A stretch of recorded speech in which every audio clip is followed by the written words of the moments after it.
base sa kanyang personal na pagkakakilala sa kanyang kapatid, ang ate o ang manang ni Bongbong Marcos. Ano ang tugon ng Lucaret sa palasyo? Hearsay yan. Hindi totoo yan. Paninira yan. Walang maaaring sumagot nito kung hindi ang pagkakaroon ng isang open, fair, transparent, public, and credible hair follicle blood test. Hindi yung Lucaret. Marcos resign. May tunay na dilaw. Ito yung mga nakipaglaban nung panahon ng martial law. At meron pa rin ilan na lamang sila. Subalit, hina-hijack ng mga hilaw na dilaw ang tunay na naratibo ng mga tunay na dilaw ng China. Kahit isang bala para higit na lumpuhin ang ating ekonomiya. Mag-utos lamang ang gobyerno ng China. Itigil na ang employment ng lahat ng Pilipino sa Macau, sa mainland China, sa Hong Kong, sa Guangzhou, at kung saan-saan pa. At sila ay i-deport na sa Pilipinas. Paano ang kanilang pamilya? Paano ang ating ekonomiya? Bukod dyan, naghahanda ang ating sandabahan lakas para sa isang napipintong digmaan. Paano kung ipag-utos ng China sa kanyang mga korporasyon, bawal na kayong mag-export ng kahit anong produkto papuntang Pilipinas. And today, ang number one source of our imported products, ang bansang China pa rin. Kaya kung meron tayong problema dito sa loob, sa ekonomiya, dahil na rin sa maling polisiya ng pamahalaan at masyadong mapangahas at irresponsableng pahayag ng mga opisyal nito. Meron po sana tayong pagdugtog dito sa BPO at sa mga remittance ng OFW. Ano po yun?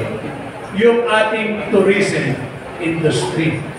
Subalit, lumpo din ang ating turismo. Meron po tayong tinatawag na very young and dynamic population na maituturing best comparative advantage ng Pilipinas. Subalit, ano ho ang nangyayari sa ating turismo? Kulilat na po tayo sa Southeast Asia. 2 beses tayong nagpalabas ng advertisement sa CNN. Tinanggal din. Bakit? Kinopya lang pala natin yung mga larawang ipinakita doon at hindi naman pala sa Pilipinas. Anong sinabi? Narinig pa kayo, lalo na yung mga kasama natin sa Cebu, narinig pa kayo na humingi ng paumanhin ang kalihim ng Department of Tourism sa napaka-nakakahiyang plagiarism?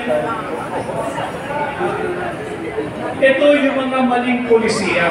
Kaya hindi sila kinakailangan tumingin sa malayo at maghanap ng masisisi kung bakit lugmok ang ating ekonomiya. But again, we will all go back doon sa ating simula. This is the effect. This is the consequence of incompetence, of massive corruption, of looting of public funds. Dinagdagan pa ng panibagong dago yung open, public, and direct testimony ng kapatid ni Bongbong Marcos na siya ay drug addict. Hindi nakakatulong ito sa reputasyon natin bilang destination haven ng mga mamumuhunan ng mga mangangalakal.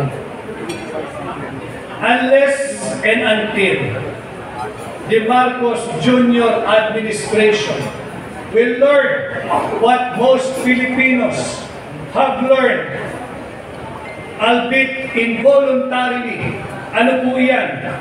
Fiscal discipline, prudence, austerity measure, at belt-tightening.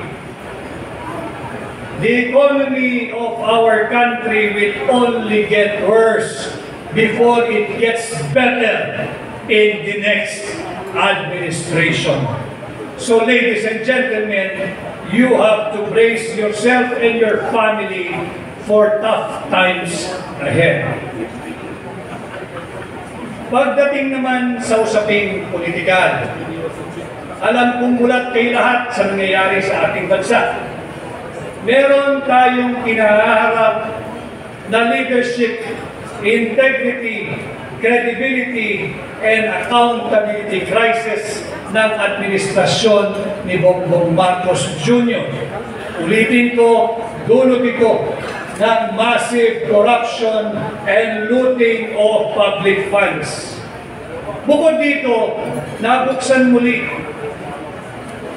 ang issue ng drug addiction dahil sa naging bukas na pahayag at publikong testimonya na base sa kanyang personal knowledge, base sa kanyang personal experience, base sa kanyang personal na pagkakakilala sa kanyang kapatid, ang ate o ang manang ni Bongbong Marcos. Ano ang tugon ng Lucaret sa palasyo? Hearsay yan. Hindi totoo yan. Paninira yan.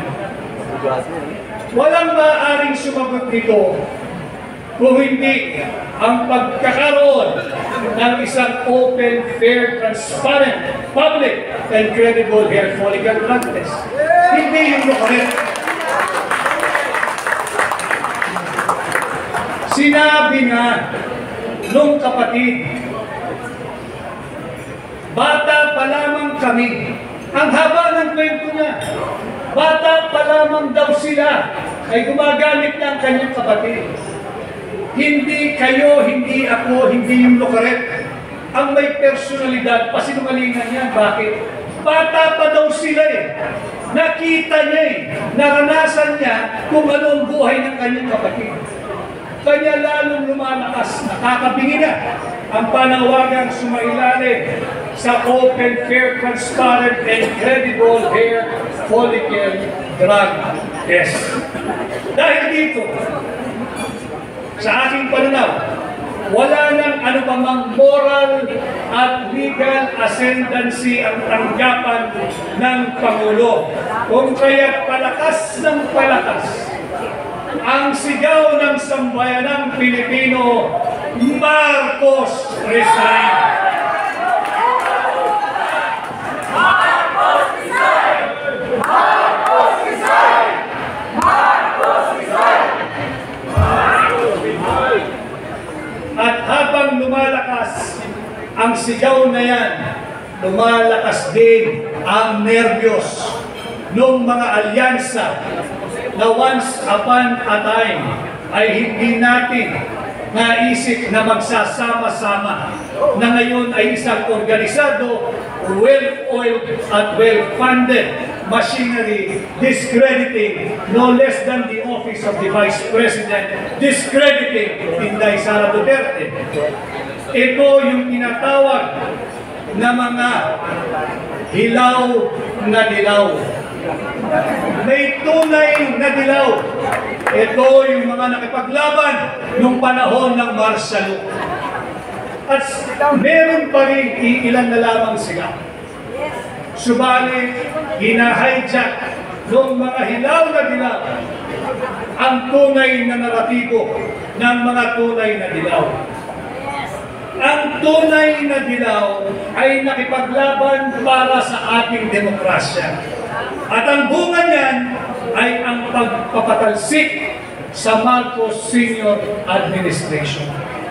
At ang bunga niyan ay ang pagkakaroon natin ng tinatawag ng mga tunay na dilaw na Cory Aquino Constitution, the 1987 Constitution.